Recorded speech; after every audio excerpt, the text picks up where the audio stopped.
Hey, Uncle Mark here in the mothership, 3-string cigar box guitar, yeah. This is You Better Run, this is Motorhead. It's a great blues tune. It's the blues riff that is in it is old as Old Muddy Waters and Bo Diddley-ish stuff, John Lee Hooker. There's a lot of influences in this, and so I wanted to just show you all that. And like I said, I'm just going to start, and then we'll break down exactly what we're doing here. So here we go.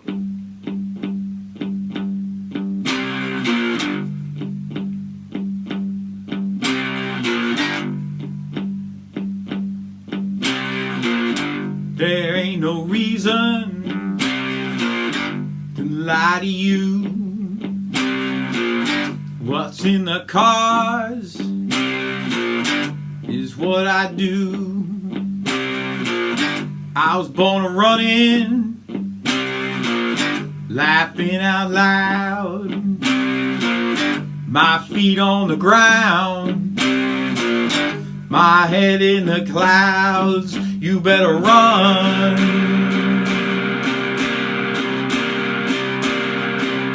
You better run.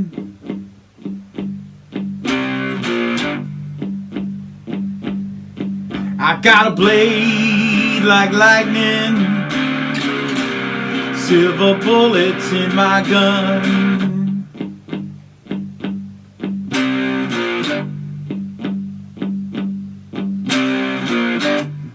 All right, very old school bluesish stuff. So what do we got going on? 3 strings. G, D, G, 42, 34, 24. Those are my gauges. They're all wound.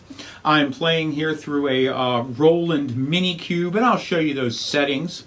And got a little bit of grit. Could always have a little more.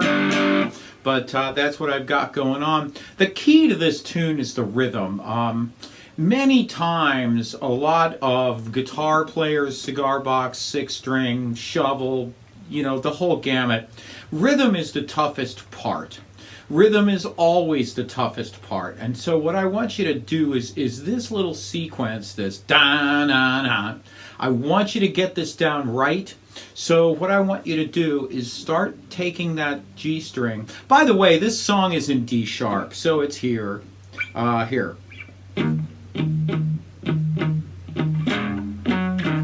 So it's in D sharp. I'm just playing it in open G because it just makes things a lot easier. But I digress. So what I want you to do is get this. Bum,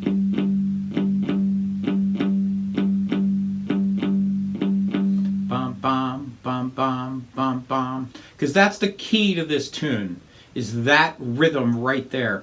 And I'm using a little palm muting, so I'm taking a karate chop to the bridge. I swing over, right? And I slide my hand this way, so that way, a little bit, until I'm just touching the string a tiny bit, as opposed to, right, just a little.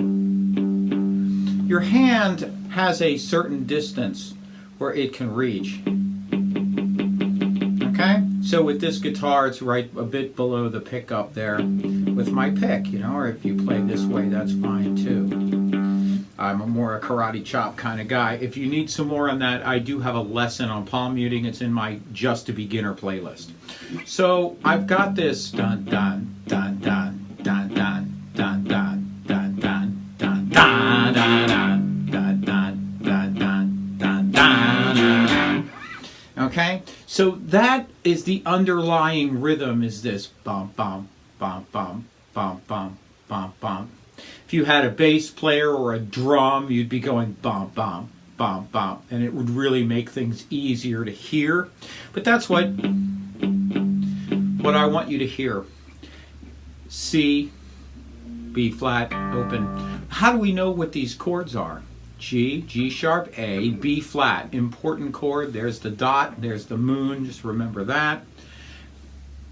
This is B and C right here. So it's a, just like so. C sharp D, D sharp E, F, F sharp and G. So I want your hand in a spot, and if you notice, I don't grip it like this, right? I kind of loosely, I hold on loosely, but I don't let go. To make a rock and roll metaphor, I'm using my pinky, but you can use your third finger, whichever is stronger for you. Pinky, first finger, open. Pinky, first finger, open. And if you look at my hand, you can see through. I'm not holding it like so. You can't see anything there. I'm holding it like so. And I want you to see that. So I'll move a little bit. I want you to see how I'm holding this. Okay? It's kind of important. Okay?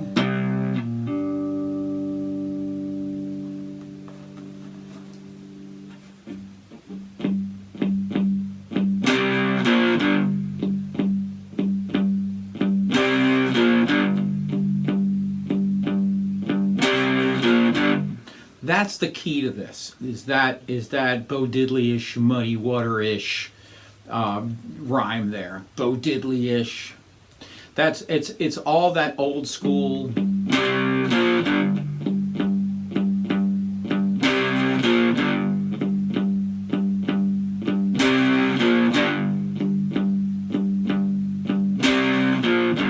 Okay, so singing it and playing it makes this thing a lot easier.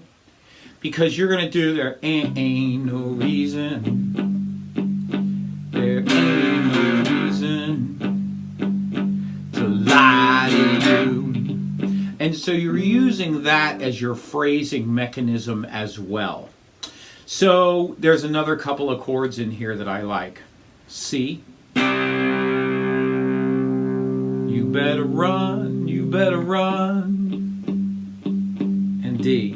I got a blade like lightning. I walk down, that way, down. Silver bullets in my gun. But instead of this bar, C, and this D, bar, I like C7. I really like this shape. And to make that C7, C, G, B flat. And in many ways, this is why I like using my pinky, because it's right there. Watch my hand move to my C chord. I put my third finger down here, pinky there, first finger. So watch the move. C7.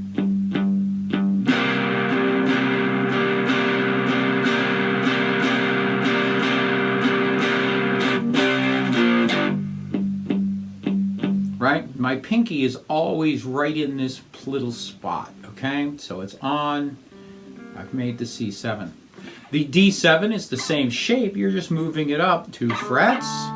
And that's something I want you to work on, is taking this shape up and down the neck. It's really, really important to be able to do that accurately. It's about accuracy and timing. So go 1, 2, 3, 4, 5. 1, 2, 3, 4, 5, and then go back down. 1, 2, 3, 4, 5. Until you can do it anytime. It's a practice tool for when you're watching sports. I like Formula One. I practice while I'm watching Formula One and look up to see if who's still in the lead and who's doing the pit. That's what I do, is just play while I watch sports. So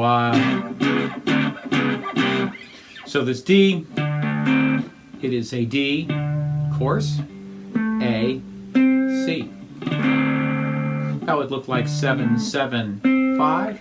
The C7 would look like 5, 5, 3. So that's pretty much the entire tune.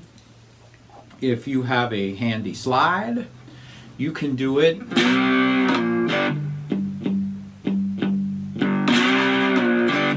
If I slide this, I want to start on the B flat, slide up to C, and then back down and out. So I really like that up and down out of the B flat. Okay? Do it again.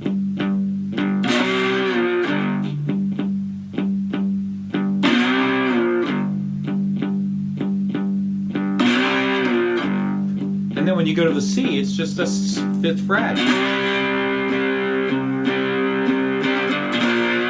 And I like sliding up from the B flat.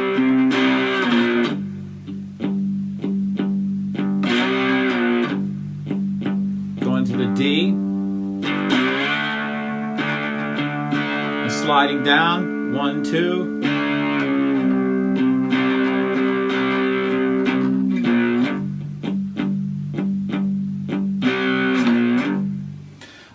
A lot of you will have trouble on the gate. See, my string is very close to those frets. And getting that without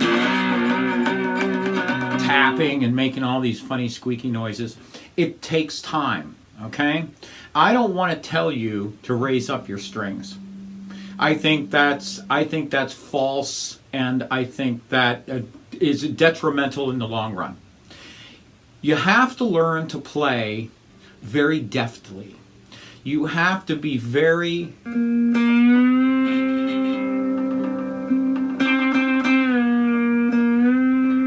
you have to learn to get on it gently. It's gentle, gentle, gentle. Instead of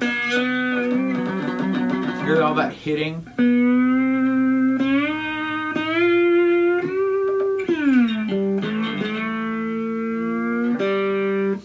Okay, it's very gentle.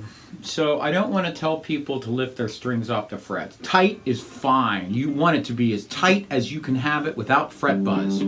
That's the key. And the key is that you're at the same distance from the fret there as you are here, as you are up here. That is a well-built instrument all the way around from bottom to top. Or, you know, from nut to bridge is what I meant to say. Nut to bridge.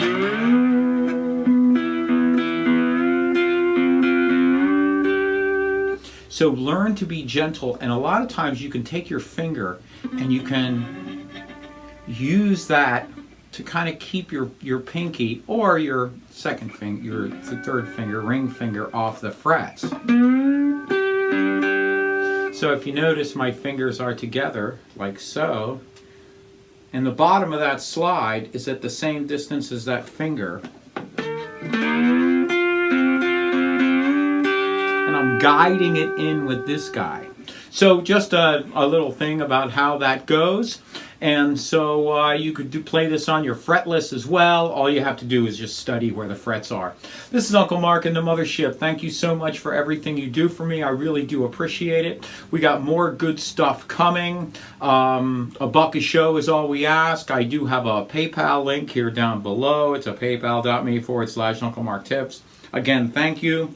And I told you I would show you these settings, so let me do that now. As you can see, I'm on that Brit combo. My gain is at 12 o'clock, and my tone is dimed, and I've got a tiny bit of reverb, and I mean a very little bit of reverb.